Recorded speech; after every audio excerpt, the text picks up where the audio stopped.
ನಾ ಇಲ್ದಿದ್ ಬೇಡ ಆಗ ನಮ್ಮವ್ವನ್ ಡುಬ್ಬದ ಮ್ಯಾಲ ಬೀಸೋ ಕಲ್ ಯಾಕೆ ಏರಿಸ್ದಿ?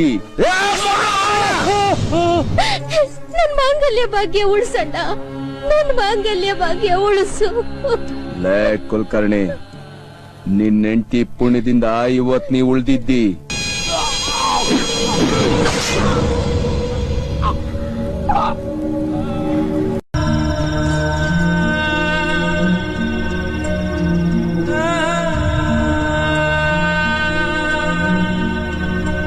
ಅಯ್ಯೋ ರಾಯಣ್ಣ, ಗಾತ ಆತು. ನಿನ್ ಹಿಡಿಲಿಕ್ಕ ಇಂಗ್ರೇಜಿ ಸಿಪಾಯಿಗಳು ಬಂದಾರ. ಸಿಗ್ಬೇಡ, ತಪ್ಪಿಸ್ಕೋ. ಮಾವ ನೀನೇ ಕೊಡ್ತಿ, ನನ್ ಕತ್ತಿ ನರುತ್ತಾರ. ಓಡೋದು ರಾಯಣ್ಣ.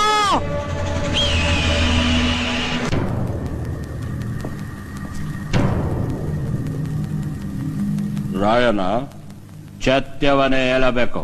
ಸತ್ಯ ಹೇಳಿದ್ರೆ ನಮ್ ದೇಶಕ್ಕೆ ಸ್ವಾತಂತ್ರ್ಯ ಕೊಡ್ತೀರಾ? ಇಲ್ಲಿ ಪ್ರಶ್ನೆ ಕೇಳುವ ಹಕ್ಕು ನಮ್ಮದು.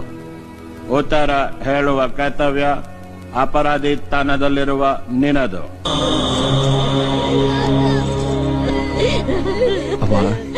ರಾಯ, ಕುತ್ತಿಗೆಗೆ ಹಗ್ಗ ಬೀಳೋ ಹೊತ್ತಿನಾಗು ಎದೆ ನಡಗದ ಹಾಂಗೆ ನಿಂತಿರೋ ಈ ನಿನ್ನ ಗುಂಡಿಗೆ ಎಂಥ ಗುಂಡಿಗೆನೋ ಯಪ್ಪ.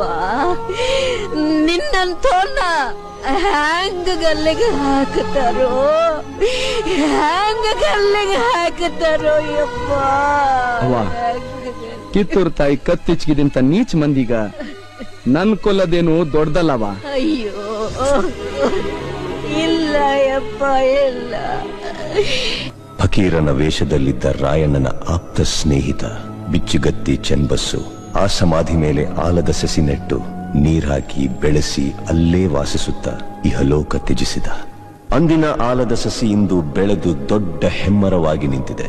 ಇಂದಿಗೂ ರಾಯಣ್ಣನ ಭಕ್ತರು ಜಾತಿ ಮತ ಧರ್ಮಗಳ ಭೇದ ಭಾವವಿಲ್ಲದೆ ಹುಟ್ಟಿದರೆ ನಿನ್ನಂತ ಮಕ್ಕಳು ಹುಟ್ಟಲಿ ಎಂದು ತೊಟ್ಟಿಲು ಕಟ್ಟಿ ಹರಕೆ ಹೊತ್ತು ದೇವಮಾನವನಿಗೆ ಪೂಜೆ ಸಲ್ಲಿಸಿ ಫಲ ಸಿಗಲೆಂದು ಸೆರಗೊಡ್ಡಿ ಬೇಡುತ್ತಾರೆ.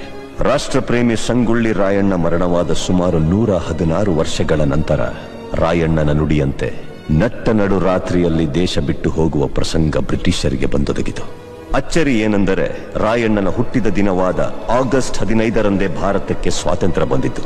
ಗಲ್ಲಿಗೇರಿದ ದಿನವಾದ ಜನವರಿ 26ರಂದೇ ಭಾರತ ಗಣರಾಜ್ಯವಾಗಿದ್ದು.